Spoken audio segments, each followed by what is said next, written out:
Bom dia, fãs da Bíblia. Tudo bem com vocês? Espero que sim. Todos com saúde, cheios de alegria e cada dia mais renovados pela leitura da palavra de Deus. Vamos continuar o nosso desafio. Hoje são 4 capítulos. Livro de Atos, do 16 ao 19. Bora? Vão ter que aguentar minha voz de resfriadinha. Capítulo 16. Chegou também a Derbe e a Listra. Havia ali um discípulo chamado Timóteo, filho de uma judia crente, mas de pai grego. Dele davam bons testemunhos os irmãos em Listra e Icônio. Quis Paulo que ele fosse em sua companhia, e por isso circuncidou-o por causa dos judeus daqueles lugares, pois todos sabiam que seu pai era grego. Ao passar pelas cidades, entregavam aos irmãos para que as observassem, as decisões tomadas pelos apóstolos e presbíteros de Jerusalém. Assim, as igrejas eram fortalecidas na fé e dia a dia aumentavam em número. E percorrendo a região frígio-gálata, tendo sido impedidos pelo Espírito Santo de pregar a palavra na Ásia, defrontando Mísia, tentavam ir para Bitínia, mas o Espírito de Jesus não permitiu. E tendo contornado Mísia, desceram a Troade. Cada nome, né, gente? À noite sobreveio a Paulo uma visão na qual um varão macedônio estava em pé e lhe rogava, dizendo: passa a Macedônia e ajuda-nos. Assim que teve a visão, imediatamente procuramos partir para aquele destino, concluindo que Deus nos havia chamado para lhes anunciar o Evangelho. Tendo, pois, navegado de Troade, seguimos em direitura a Samotrácia. No dia seguinte, a Neápolis, e dali a Filipos, cidade da Macedônia, primeira do distrito e colônia. Nesta cidade permanecemos alguns dias. No sábado, saímos da cidade para junto do rio, onde nos pareceu haver um lugar de oração, e assentando-nos, falamos às mulheres que para ali tinham concorrido. Certa mulher, chamada Lídia, da cidade de Tiatira, vendedora de púrpura, temente a Deus, nos escutava. O Senhor lhe abriu o coração para atender às coisas que Paulo dizia. Depois de ser batizada, ela e toda a sua casa nos rogou, dizendo: se julgais que eu sou fiel ao Senhor, entrai em minha casa e aí ficai. E nos constrangeu a isso. Aconteceu que, indo nós para o lugar de oração, nos saiu ao encontro uma jovem possessa de espírito adivinhador, a qual, adivinhando, dava grande lucro aos seus senhores. Segundo a Paulo e a nós, clamava dizendo, seguindo a Paulo e a nós, nos clamava dizendo: estes homens são servos de Deus Altíssimo e vos anunciam o caminho da salvação. Isso se repetia por muitos dias. Então Paulo, já indignado, voltando-se, disse ao Espírito: em nome de Jesus Cristo eu te mando, retira-te dela. E ele na mesma hora saiu. Vendo os seus senhores se desfizera a esperança do lucro, agarrando em Paulo e Silas, os arrastaram para a praça, à presença das autoridades. E levando-os aos pretores, disseram: estes homens, sendo judeus, perturbam a nossa cidade, propagando costumes que não podemos receber, nem praticar, porque somos romanos. Levantou-se a multidão unida contra eles. E os pretores, rasgando-lhes as vestes, mandaram açoitá-los com varas. Olha a justiça daquela época, gente. Parece doideira, né? E depois de lhes darem muitos açoites, os lançaram no cárcere, ordenando ao carcereiro que os guardasse com toda a segurança. Este, recebendo tal ordem, levou-os para o cárcere interior e lhes prendeu os pés no tronco. Por volta da meia-noite, Paulo e Silas oravam e cantavam louvores a Deus, e os demais companheiros de prisão escutavam. De repente, sobreveio tamanho terremoto que sacudiu os alicerces da prisão. Abriram-se todas as portas e soltaram-se as cadeias de todos. O carcereiro despertou do sono e, vendo abertas as portas do cárcere, puxando da espada, ia suicidar-se, supondo que os presos tivessem fugido.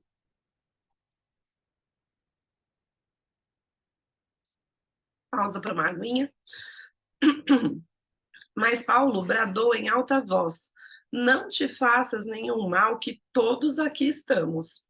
Então o carcereiro, tendo pedido uma luz, entrou precipitadamente e trêmulo. Prostrou-se diante de Paulo e Silas. Depois, trazendo-os para fora, disse: Senhores, que devo fazer para que seja salvo? E responderam-lhe: Crê no Senhor Jesus e serás salvo, tu e a tua casa. E lhe pregaram a palavra de Deus e a todos os de sua casa. Naquela mesma hora da noite, cuidando deles, lavou-lhes os vergões dos açoites. A seguir, ele foi batizado e todos os seus. Então, levando-os para a sua própria casa, dispôs a mesa e com todos os seus manifestava grande alegria por terem crido em Deus. Crer é um verbo estranho, né? Quando a gente vai falar creu, crido, né? Fica esquisito na orelha, né? Mas vamos lá. Quando amanheceu, os pretores enviaram oficiais de justiça com a seguinte ordem: põe aqueles homens em liberdade. Então o carcereiro comunicou a Paulo estas palavras. Os pretores ordenaram que fossem expostos em liberdade. Agora, pois, sai e ide em paz. Paulo, porém, lhes replicou: sem ter havido processo formal contra nós, nos açoitaram publicamente e nos recolheram ao cárcere, sendo nós, cidadãos romanos, querem agora, às ocultas, lançar-nos fora? Não será assim. Pelo contrário, venham eles e pessoalmente nos ponham em liberdade. Os oficiais de justiça comunicaram isso aos pretores, e estes ficaram possuídos de temor, quando souberam que se tratava de cidadãos romanos. Então foram ter com eles e lhes pediram desculpas, e relaxando-lhes a prisão, rogaram que se retirassem da cidade. Tendo-se retirado do cárcere, dirigiram-se para a casa de Lídia e, vendo os irmãos, os confortaram. E então partiram. Justiça, justiça, né? Tem que ser feita do jeito correto. Vamos lá. Capítulo 17. Tendo passado por Anfípolis e Apolônia, chegaram a Tessalônica, onde havia uma sinagoga de judeus.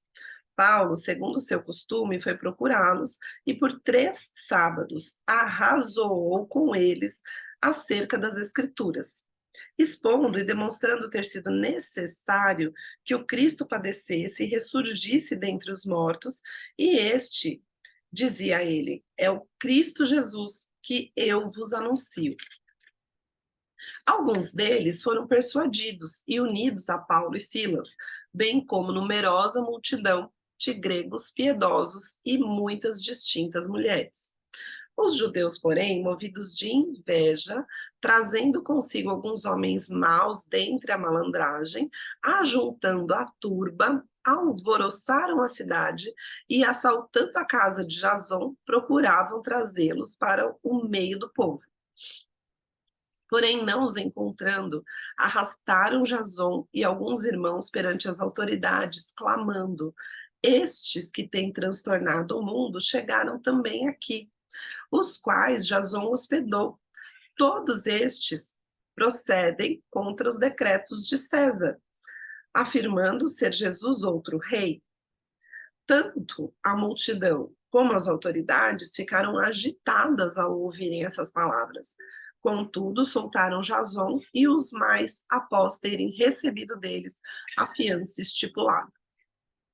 E logo durante a noite, os irmãos enviaram Paulo e Silas para Bereia. Ali chegados, dirigiram-se à sinagoga dos judeus. Ora, estes de Bereia eram mais nobres que os de Tessalônica, pois receberam a palavra com toda a evidência, examinando as escrituras todos os dias para ver se as coisas eram de fato assim.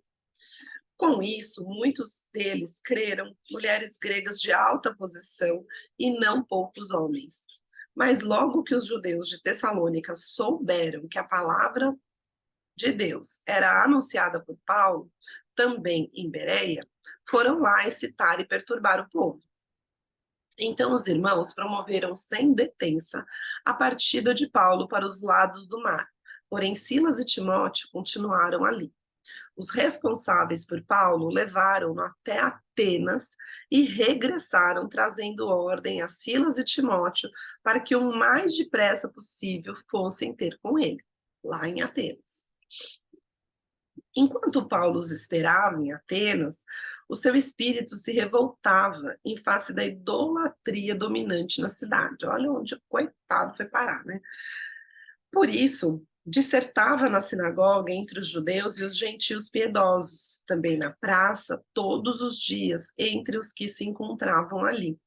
E alguns dos filósofos epicúreos e estoicos contendiam com ele, havendo quem perguntasse: que quer dizer esse tagarela? E outros, parece pregador de estranhos deuses, pois pregava a Jesus e a ressurreição. Então, tomando-o consigo, o levaram ao Areópago, dizendo: poderemos saber que nova doutrina é essa que ensinas? Posto que nos trazes aos ouvidos coisas estranhas, queremos saber o que vem a ser isso. Pois todos os de Atenas e os estrangeiros residentes de outra coisa não cuidavam, senão dizer ao ouvir as últimas novidades. Então Paulo, levantando-se no meio do Areópago, disse: senhores atenienses, em tudo vos vejo acentuadamente religiosos, porque passando e observando os objetos de vosso culto, encontrei também um altar no qual está escrito: ao Deus desconhecido. Pois esse que adorais sem conhecer é precisamente aquele que eu vos anuncio. O Deus que fez o mundo e tudo que nele existe, sendo ele Senhor do céu e da terra, não habita em santuários feitos por mãos humanas, nem é servido por mãos humanas, como se de alguma coisa precisasse, pois ele mesmo é quem a todos dá a vida, respiração e tudo mais.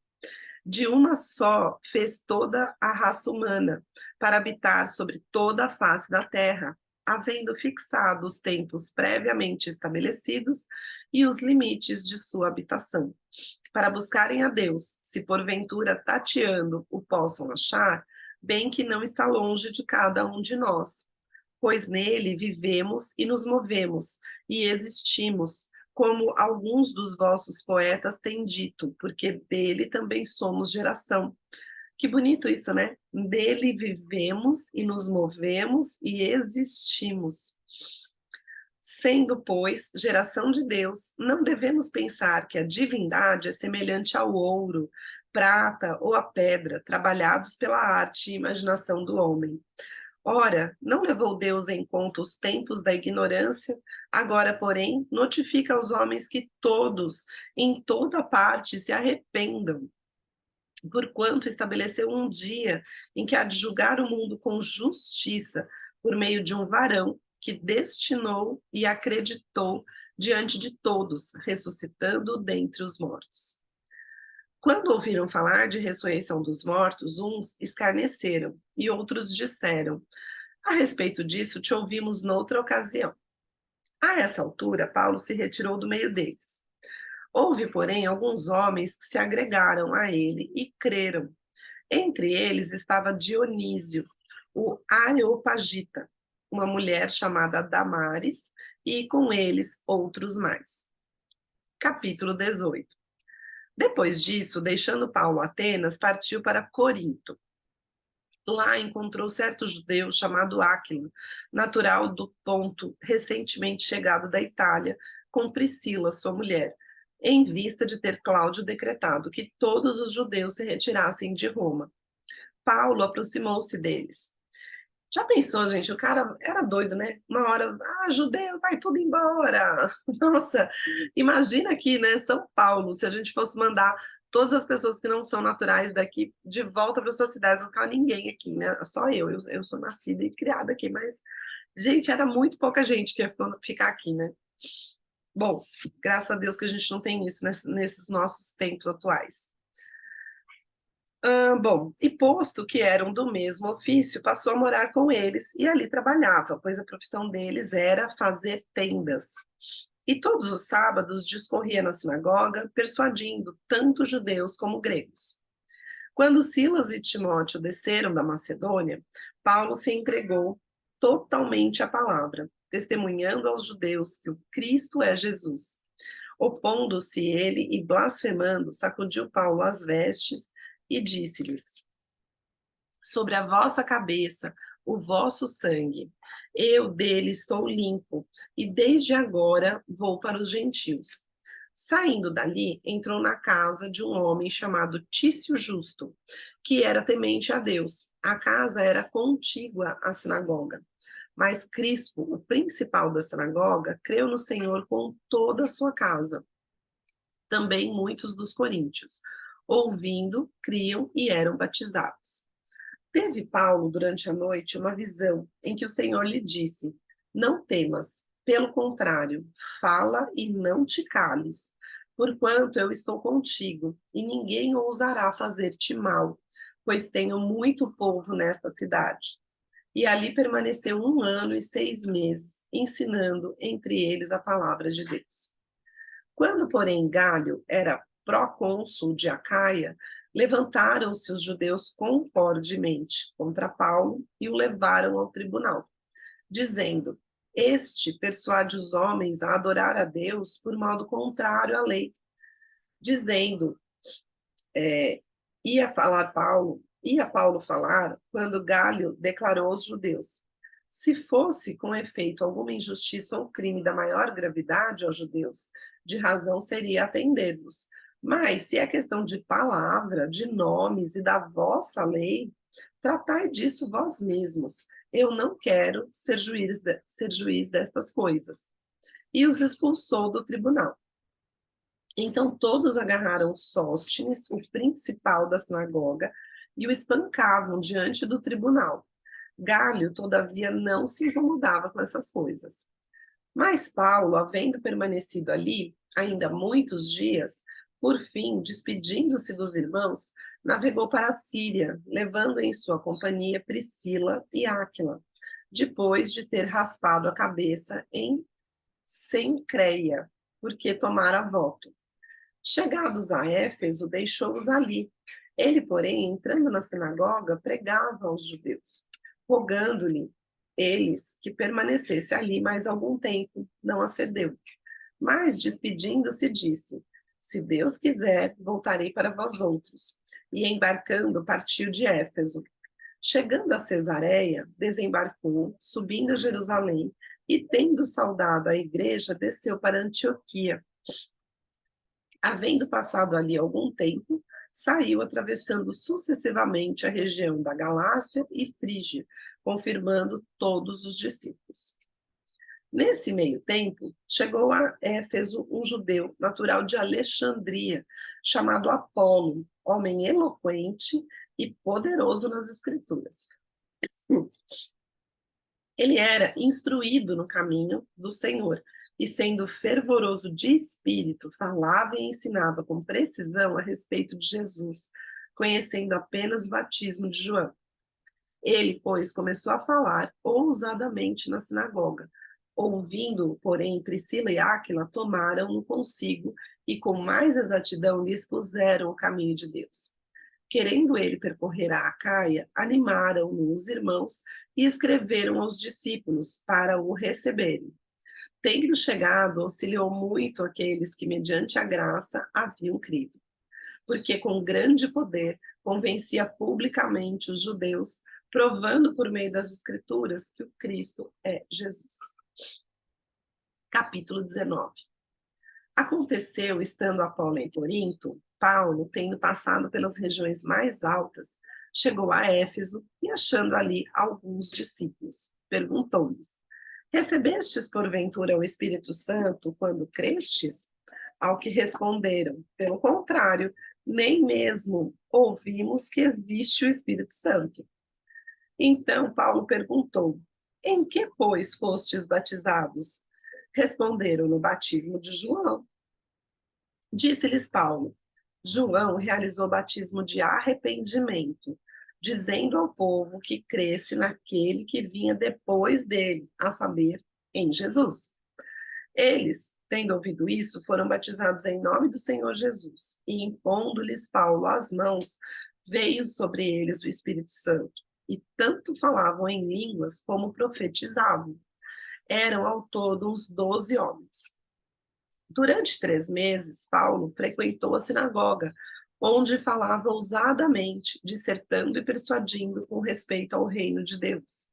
Visto que alguns deles se mostravam empedernidos e descrentes, falando mal do caminho diante da multidão, Paulo, apartando-se, separou os discípulos, passando a discorrer diariamente na escola de Tirano. Durou isto por espaço de 2 anos, dando ensejo a que todos os habitantes da Ásia ouvissem a palavra do Senhor, tanto judeus como gregos.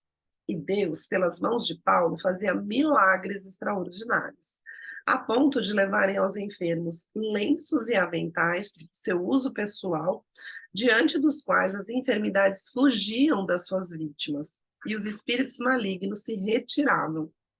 E alguns judeus exorcistas ambulantes tentaram invocar o nome do Senhor Jesus sobre processos de espíritos malignos, dizendo: esconjuro-vos por Jesus, a quem Paulo prega.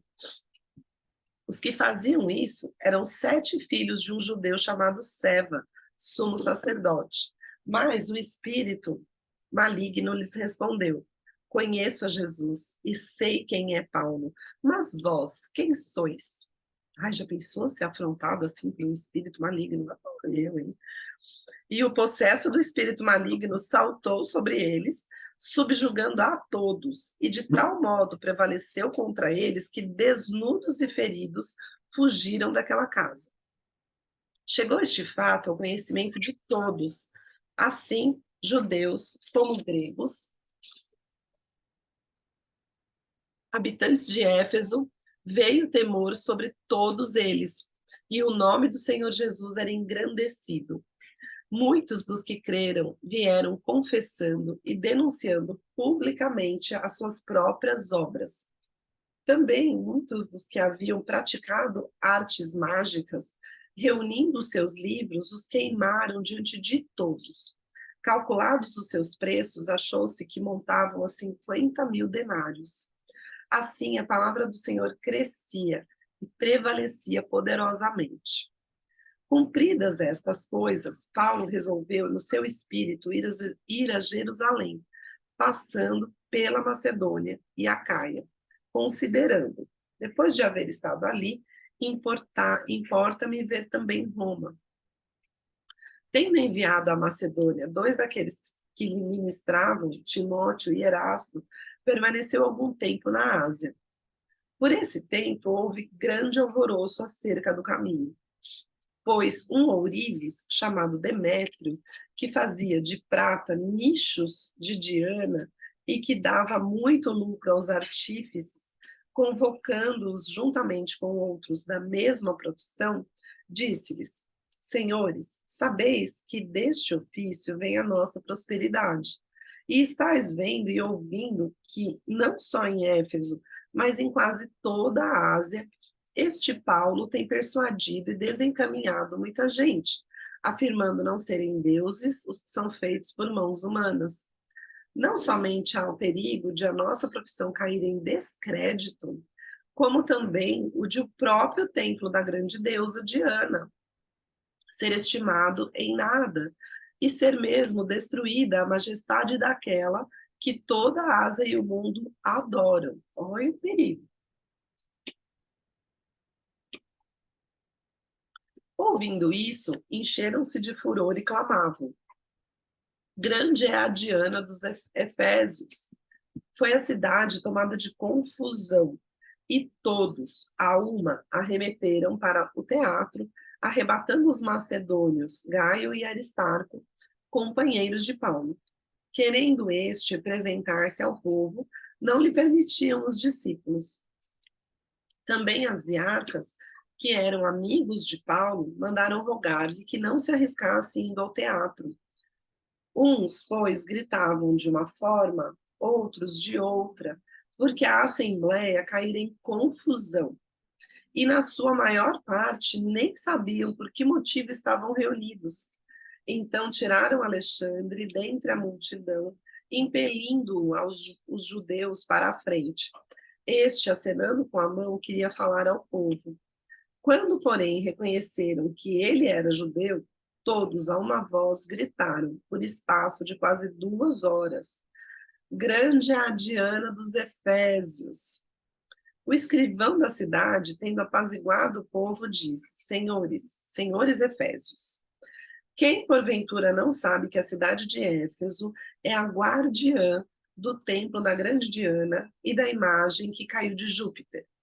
Ora, não podendo isto ser contraditado, convém que vos mantenhais calmos e nada façais precipitadamente, porque estes homens que aqui trouxestes não são sacrílegos, nem blasfemam contra a nossa deusa.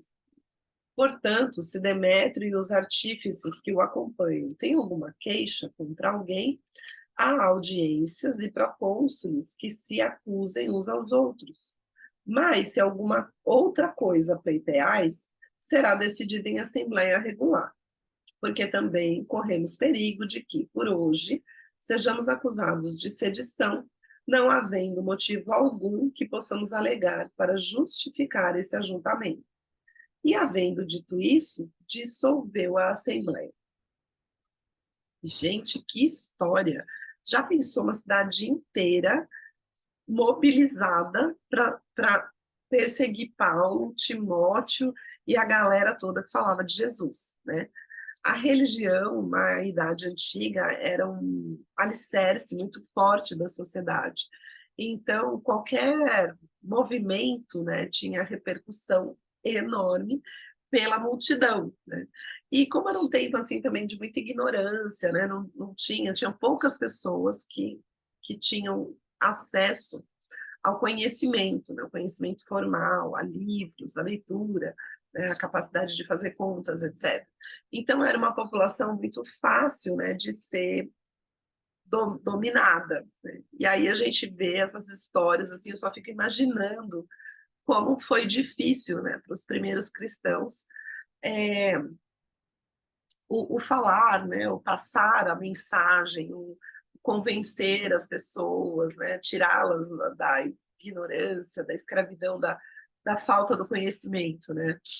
E principalmente porque existia o domínio romano, né? O domínio romano naquela época era uma coisa muito agressiva, muito violenta, né? Todas as coisas eram resolvidas assim, matar e morrer, né? A vida ela não tinha assim esse valor que a gente tem hoje. Então, para a gente compreender essas escrituras, realmente precisa voltar muito lá para trás e dar conta de como é que era aquela sociedade naquela época, né? E é assim muito bárbaro o assunto. Mas, gente, vamos ficando por aqui, né? Desculpem o meu resfriado, a minha voz de taquara rachada, mas nada pode me parar neste desafio. E nem a vocês. Fiquem com Deus, um beijo enorme e até a minha leitura de amanhã. Tchau, tchau.